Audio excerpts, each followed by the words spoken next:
Welcome back to my channel Prakash Rangan. आज की खबर आपको बता देते हैं। मध्य प्रदेश के अतिथि शिक्षकों को 5 माह से नहीं मिला वेतन। इसको लेकर आपको बता देते हैं कि मध्य प्रदेश में हाहाकार मचा हुआ है और मध्य प्रदेश के अतिथि शिक्षक कितने धरना प्रदर्शन आंदोलन कर चुके हैं। इसके बावजूद भी मध्य प्रदेश की सरकारों ने अतिथि शिक्षकों की ओर कोई भी ध्यान नहीं दिया है। मध्य प्रदेश के मुख्यमंत्री को ध्यान आकर्षित करते हुए कई ज्ञापन सौंपे गए, किंतु अभी तक मध्य प्रदेश के अतिथि शिक्षकों को समय से वेतन प्राप्त नहीं हो पाया।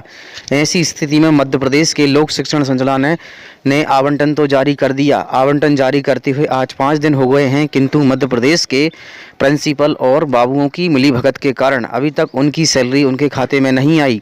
ऐसी स्थिति में मध्य प्रदेश के उच्च अधिकारियों को इन पर कार्रवाई की जानी चाहिए, ताकि इनकी तनख्वाह 1-2 दिन रुक जाती है तो हाहाकार मच जाती है। ऐसी स्थिति में मध्य प्रदेश के अतिथि शिक्षकों का सहयोग प्रदान करें।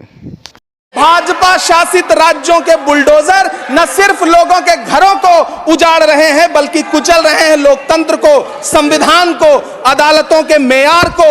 वित्त मंत्री जी 3 करोड़ कहती हैं, प्रधानमंत्री जी 4 करोड़ कहते हैं। पहले तो आप इस झूठ में ही आपस में ही सलट लीजिए कि 4 करोड़ सही है या 3 करोड़ सही है। तुम्हारी फाइलों में गांव का मौसम गुलाबी है, मगर ये आंकड़े झूठे हैं, ये दावा किताबी है। मैं इस बजट को अमीरों के लिए पेश किया गया बजट कहूंगा। इसमें गरीबों के लिए कुछ है ही नहीं।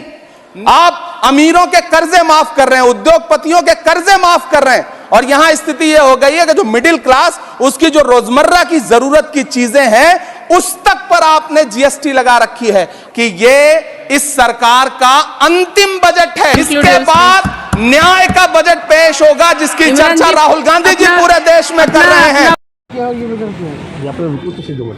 करो सर, आपने एक ज्ञापन लिया है, सही से क्या मांगे हैं कि उस पर क्या कार्रवाई हुई? मध्य प्रदेश के विभिन्न जिलों से स्कूल शिक्षा विभाग में अतिथि शिक्षक कार्य कर रहे हैं, और स्कूल शिक्षा विभाग में जो हमारे high school, higher secondary, primary, middle school जो होते हैं, वहाँ पर नियमित शिक्षक जहाँ नहीं होते हैं, तो वहाँ पर ये वैकल्पिक व्यवस्था के रूप में अतिथि शिक्षक जो क्वालिफाइड होते हैं, योग्यताधारी होते हैं, उनके लिए शासन के निर्देश हैं। एक पैनल बनाई जाती है, उस पैनल में जो मेरिट में आता है उसको पात्रता के अनुसार उनको वहाँ उनकी सेवाएं ली जाती हैं और एक निर्धारित मानदेय दिया जाता है। तो अभी पिछले कुछ महीनों से कुछ इसमें पोर्टल हमारा भी इसमें बन रहा है, और उसमें विभिन्न प्रकार के आप लोगों की मांगे हैं। आज 5 बिंदुओं की हमें मांगे मिली हैं। इस पर जो है समग्र रूप से विचार किया जा रहा है, और इसमें शासन के स्तर से हमारे जो वरिष्ठ अधिकारी हैं वो इसमें बैठेंगे, और इसमें एक मार्गदर्शन भी सभी जिला शिक्षा अधिकारी को दिया जाएगा, और इसमें गाइडलाइन जारी की जाएगी। सर, इनकी शंका ये है कि जो समस्याएं बिल्कुल शासन की नीति निर्देशों की परिधि में आ रही हैं, उनका निराकरण किया जाएगा, शीघ्र ही मार्गदर्शन दिया जाएगा। सर, ये काफ़ी टाइम संघर्ष कर रहे हैं, क्या वजह उसकी लेट होने की? नहीं, ऐसे लेट नहीं हो रही, कोई संघर्ष नहीं है। इनकी गाइडलाइन बन चुकी है, सबकी जानकारी में शासन के आदेश शंका सर ये पारदर्शी है। सर, इनकी शंका ये है कि नए सत्र शुरू होते ही, क्योंकि शासन की जो हमारे आदेश हम लोग उससे बंधे हुए हैं, शासन के जो नियम है, नियमावली है, उससे हम बंधे हुए हैं।